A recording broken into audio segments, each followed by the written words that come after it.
Hello my lovelies, I'm Emma with Pretty as a Picture Photography. I am a boudoir photographer, published author and self-love advocate.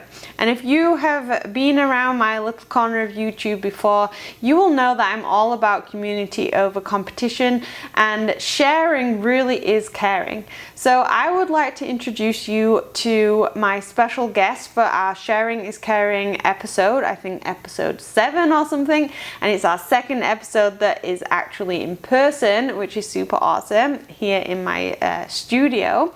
So Nicole Matthijs is with Be Fulfilled Life Coaching. She is a certified master life coach, and she is a heart-centered entrepreneur.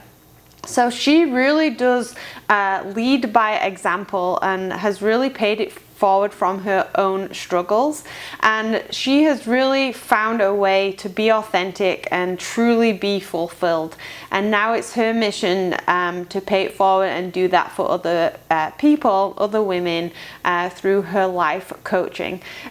We haven't known each other very long, but I am happy to say that Nicole is one of my friends now, and we have teamed together and we're creating this self-love program to help women together with her life coaching, my journaling and my photography. So that is super exciting. So without further ado, I would like to introduce you to Nick.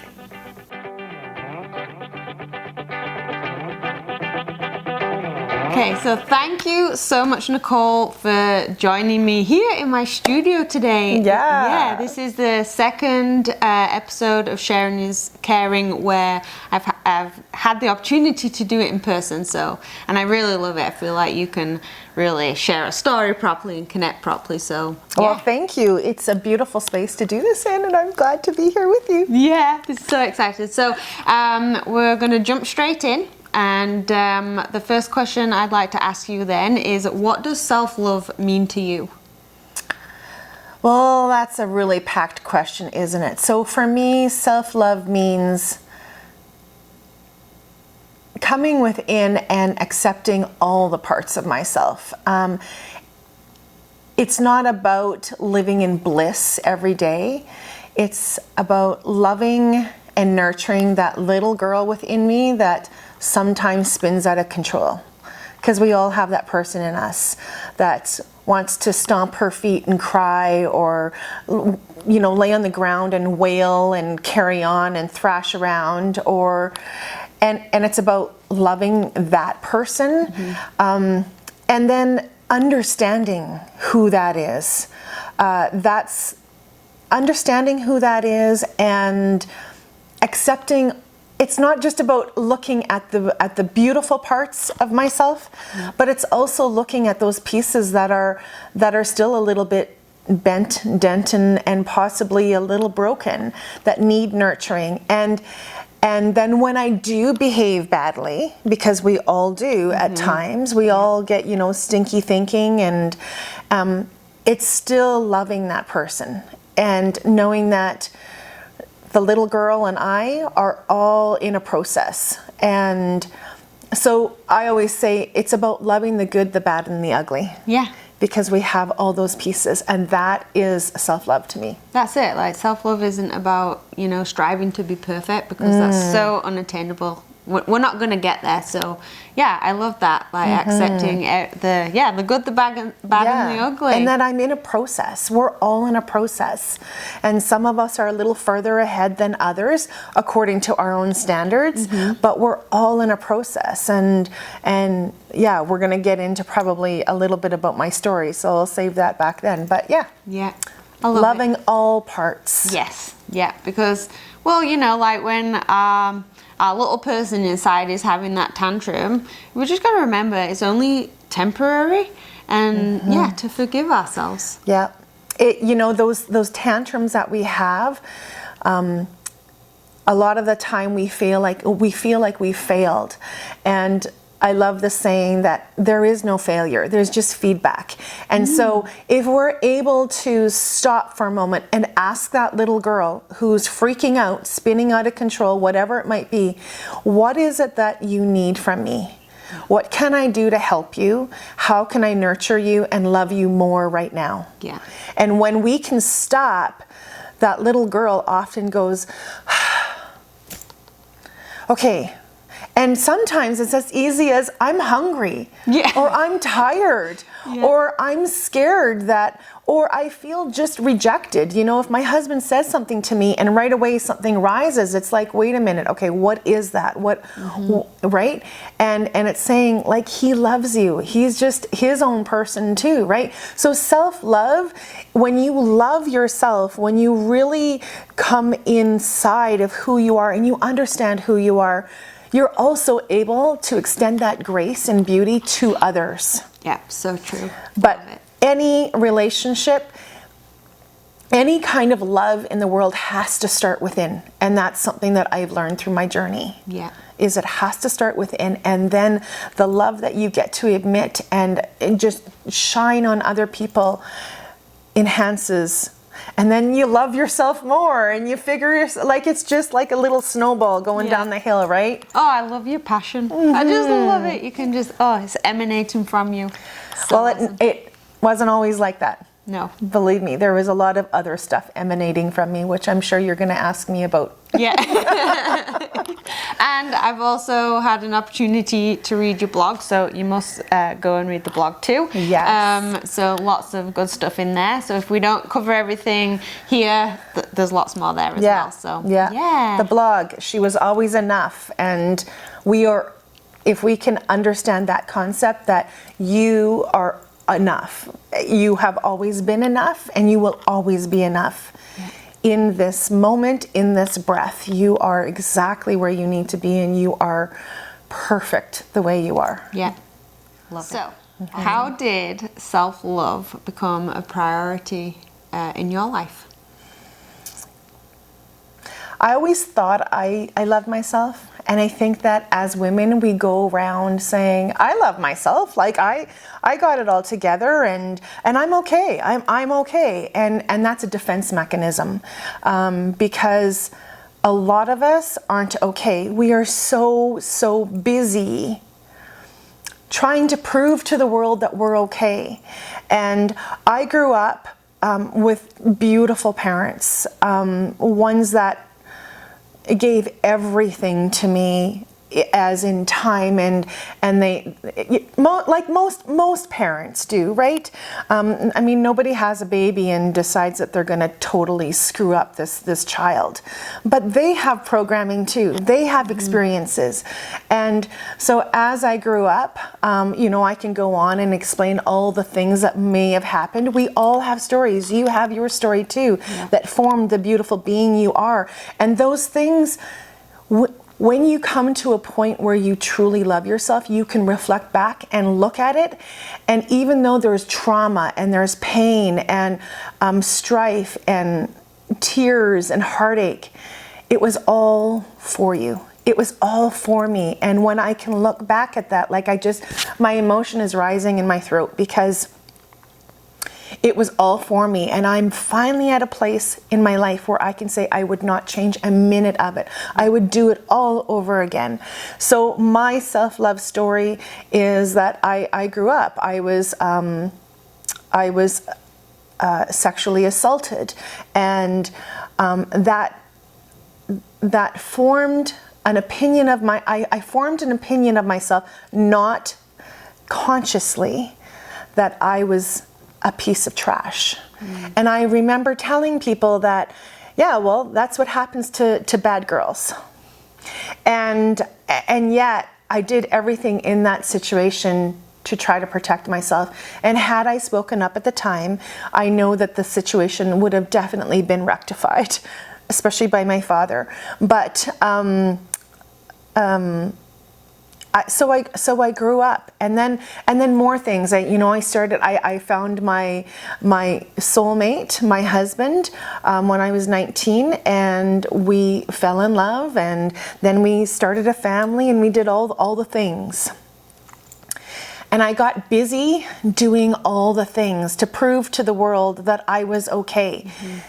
But really deep down inside, I was so broken, and I hated myself so much. Like I I hated everything about myself, but I got really good at putting on the different masks. And we all do. Whether you want to admit it or not, we get really good at, social media. You see what people want you to see. Yep. You don't see what's really going on. And I didn't even understand what was really going on.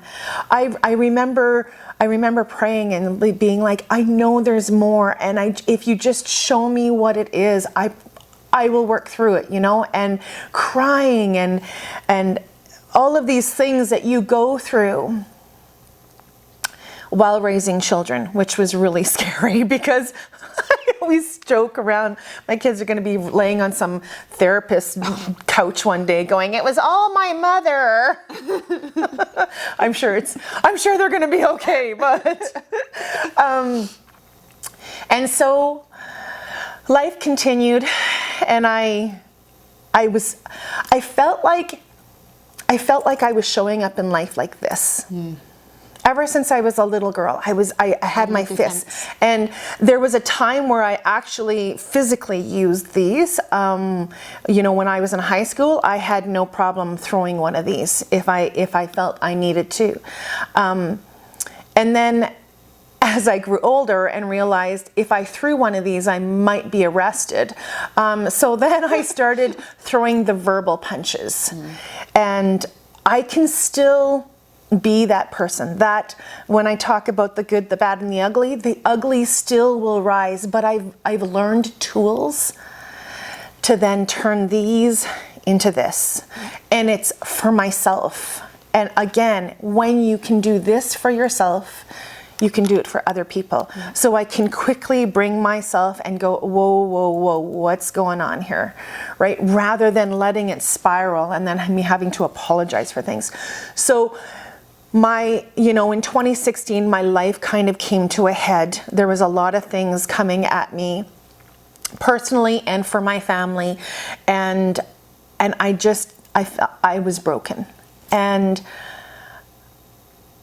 that's kind of when my awakening, I have a quote in my blog about awakening. And I feel like that's when my awakening started, when I started to open my eyes and go, wait a minute.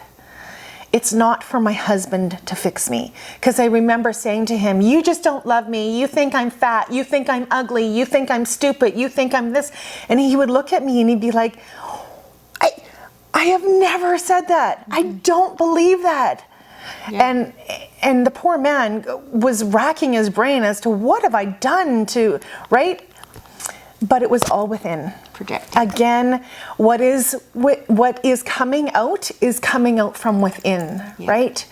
And so I realized that it's like, wait a minute, it's not for him to fix me. It's not for my mom and dad to fix me. It's not about doing the doings.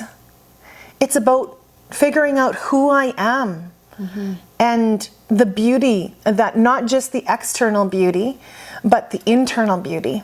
And so that was my journey. I started to reach within, and where I started was I had to shut the little monkeys that we have that pop up and tell you, affirmations are a wonderful, powerful tool. But most of us have tried to do it. Oh no, I'm when we talk about body in boudoir, a lot of these ladies who are coming have insecurities about their body, and they want to see themselves in a photo. Yeah. And when they do, there's more to us than a body. I remember the first time I had a photo shoot done, and I saw that smile, like those dimples, those beautiful blue eyes. And I was like, it was the first time in my life that I saw that woman that other people had already seen. And I was like, holy, she's gorgeous. And it wasn't just about my pretty face or my hair. It was about the personality that was shining through. Yeah. And you see it all the time. Yeah. And so for me, it was about drawing within, and these monkeys that pop up and tell you, okay, so the statement might be, I'm fat. the monkey is telling you, well, you're fat. Well, I might be overweight, but that doesn't tell you who I am. I'm not, my body is part of me, and it's beautiful no matter what state it's in. But we then take an affirmation and we say something that's contrary to that, and then the monkey jumps in and yeah, but you weigh whatever, right? Like there's always this little monkey that's popping up, and I knew I had to stop that voice. I had to somehow transform these thoughts. And so in what I do in my coaching, I help women transform their mindset. Because the mindset is the foundation. When you built your beautiful home, if you had a crappy foundation, this home would be falling apart. Yeah. You have to have a foundation that is solid. And sometimes our foundations need a little fixing. Yeah. So that's what I do. And so when I started to work on that mindset piece, my life transformed. And then as I became a coach, then I realized what I was actually doing. And there's terminology that we use for mindset tools and mindset coaching. But the first step is to recognize that you even have those thoughts, because they run on autopilot. Yeah. And you're like, what? And so for me, my awakening was that, whoa, listen to the things that are going on in my head.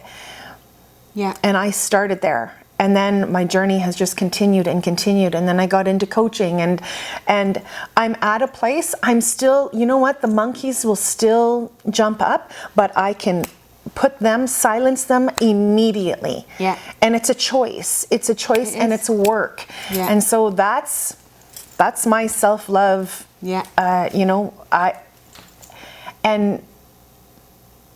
People talk about bliss.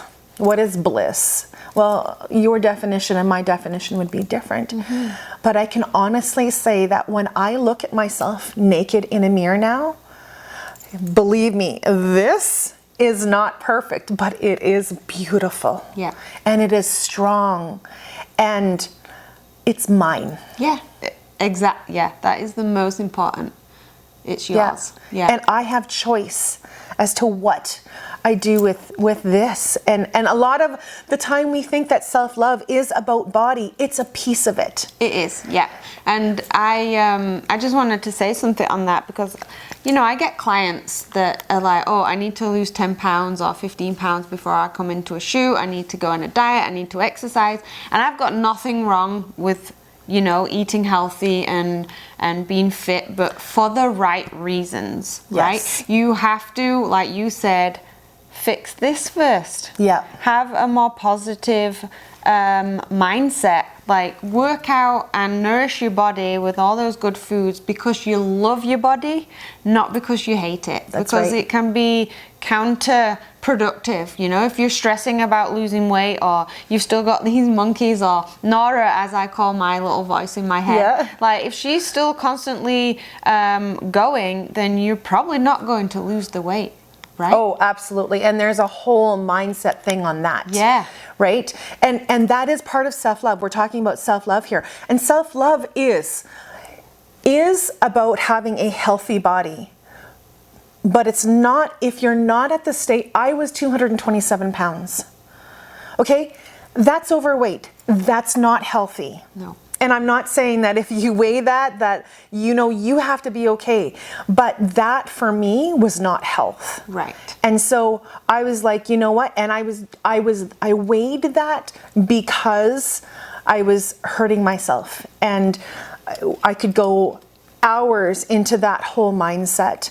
But if you are losing weight, or you're going on this, this journey, and the goal is to lose weight because you want the admiration from people, because you want it from the external, then you're doing it for all the wrong reasons, and you will not succeed. You might lose the weight. Yeah. But it will. But will you still be happy? But this is another thing. When you lose weight, when you lose your keys, what do? You go find those keys. Yeah. We don't lose weight. We release weight. We release weight. Yeah.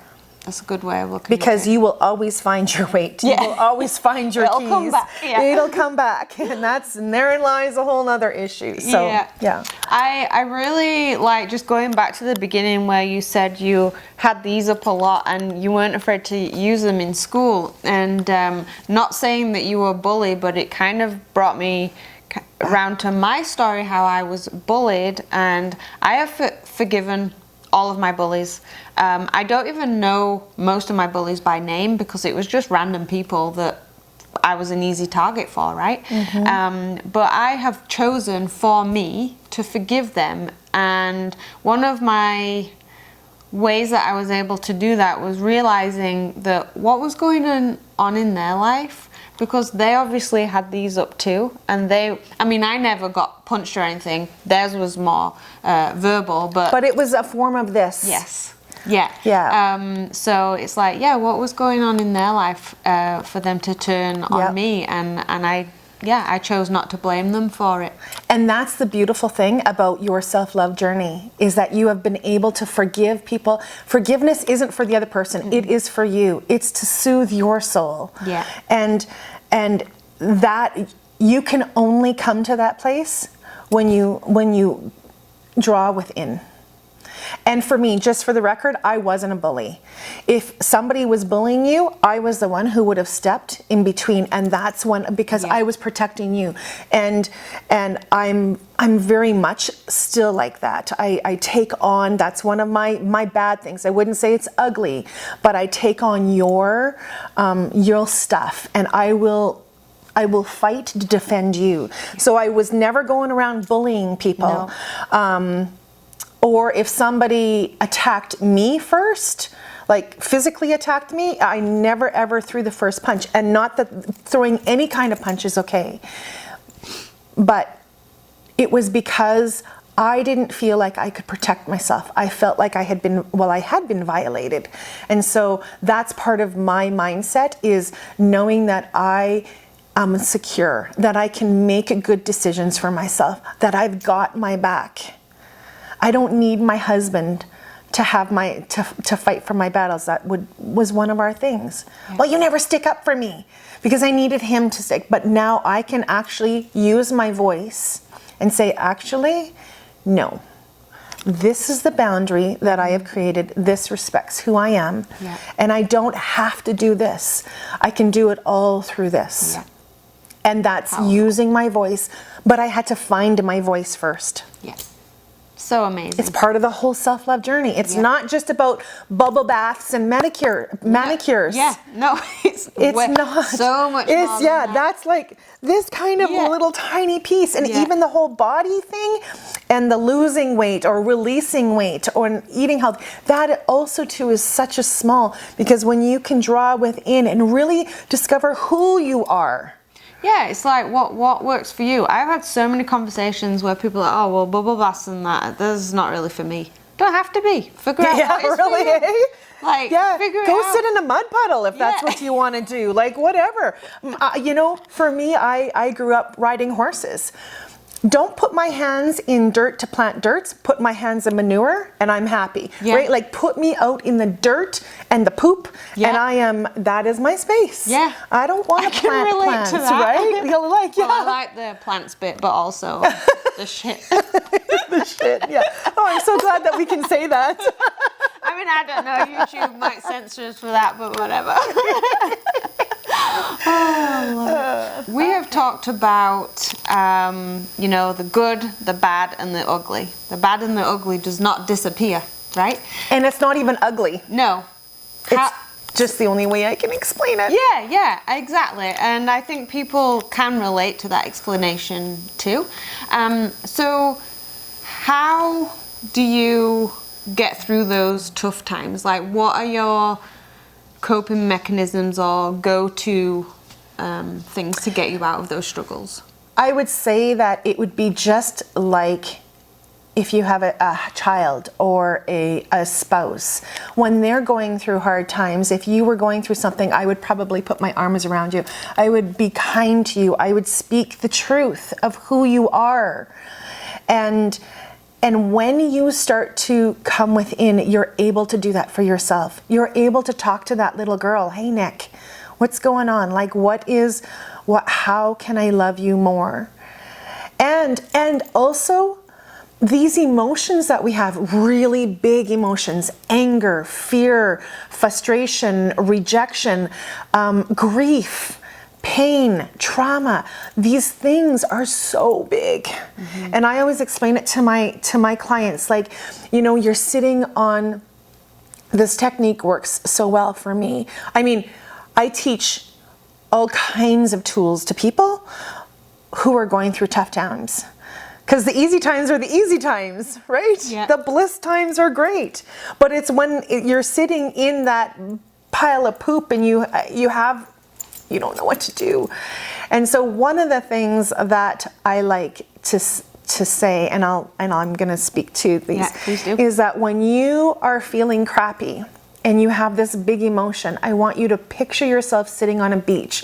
So maybe you've never been on a beautiful, beautiful beach, and maybe you have. Think of the most beautiful space that you've been in nature. And I say a beach. And so you're sitting there and you can feel the breeze on your skin. You're the only one on this beach. You can smell the beautiful freshness of the ocean. You can hear the birds maybe, and there's a gorgeous sunset in front of you, and you're sitting on your bum in the sand, and your toes are playing with the sand, and you see this big wave coming, like it's like tsunami size, and your first reaction is to jump and run. Well, so let's call that wave anger. Okay, anger is coming, and you see it, and you want to react. So you do this, or you retreat, or you crawl under a bed and you cry for 18 days, right? Like you go into a dive of depression. I don't know what it is for you, but you react. If you can be brave and you can just sit and acknowledge, it's like, yeah, okay, I'm angry right now. What is it about? Like what is going on? Again, talk to that little girl and ask her, what are you upset about? What is it? And if it's like, well, he said this to me, there's more to it. So then why is that upsetting you? Why? And when you ask why, you will get to the root. And most likely is you have a fear of some sort. You're feeling rejected, and rejection is just a fear that you're not wanted, you don't belong, you're not being heard, something like that. So when you get to that, so that's watching that wave come in. And I promise you, if you do not react, if you do not jump up and run, that wave is going to come in and it's just going to kiss your toes and roll away. But you have to be brave. Don't react, sit with it. And it takes practice. It takes so much practice, but you can do it. And when you accomplish that the first time, you'll be like, wow. And it might take you a couple days, but don't go and lash out. Just be like, okay, what is this about? What is this really about? That is self-love. You will nurture that little girl inside who is traumatized, who is fearful, who is whatever it is. Sit, and the emotional wave will come in and it'll kiss your toes. It's there to serve you. It's there to teach you. And if you allow it to teach you, you will empower yourself to show up in a very different way in the world. I feel so warm and cozy right Do now. you? That visualization. Right? So powerful. I'm Yeah. going to try that next time. Yeah. Yeah. And if you fail, if you do jump up and run, it's okay. Just try again You don't next have to be time. like, oh man, I'm Yeah. just such a piece of crap because And then I there's did the that. other wave that's No. coming. Yeah, that's another wave. And you can be like, no, it's okay. I'm going to get it next time. And maybe next time you'll sit a little bit longer before you jump up. Yeah. Sit a little bit longer next time, right? And then pretty soon you'll be able to just sit and be like, yeah, I know what this is. It's okay. Yeah. I'm safe. Yeah. I'm secure. I got myself because I love myself. And I'm working through this. Yeah. Amazing. Yeah. So try it. Yes, Try it, people. please and try let us know. Let us know how it goes. We'd love to. So you guys, unfortunately, we had some technical difficulties there and our video cut out on us. So frustrating. It's very hard to replicate a conversation that flows when you don't have a script. So we decided, you know what, it is what it is. It is what is meant to be. We've got a lot of value out of what Nick has had to share with us. So yeah, I just wanted to recap a couple of things that were missed there. So for one, Nicole loves the passion within her and basically her authenticity. And I have to say that I absolutely love that about her too. Like, we haven't known each other very long, but it really does exude from her, and I think that's why we connect so well, and that's why we welcome each other into each other's tribes, is because we are both very much that way. So thanks, Nick, for being super authentic. Thank you for being the you-iest you there is, and yeah, thank you for being in my tribe and for being my friend. You're an amazing person. I also asked Nicole what she was most proud of for being, or I guess, on her self-love journey, and she said she was super proud of how brave she was. Brave in, realizing that some things needed to change up a little bit. Brave in starting her self-love journey and realizing that there were things to be discovered, things to be resolved, and things to change. So she is proud of her courage, and I'm proud of her for that as well. So if you want to hear more, and you're interested in learning more from Nicole, then please reach out to her. All her contact information will be on her blog as well, so I'll put that there. And we can also have a conversation below. So if you have any questions for Nick or for myself, or you even want to be on a Sharing is Caring episode, I would love to have you. We can either do it in person if you're local, or we can hop on Zoom and do it there too, because that also works as long as my internet is cooperating. So yeah, that's it, guys. That's another episode of Sharing is Caring. So until next time, see you later.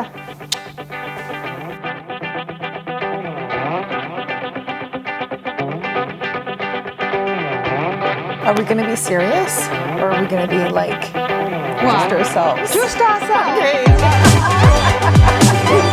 Okay.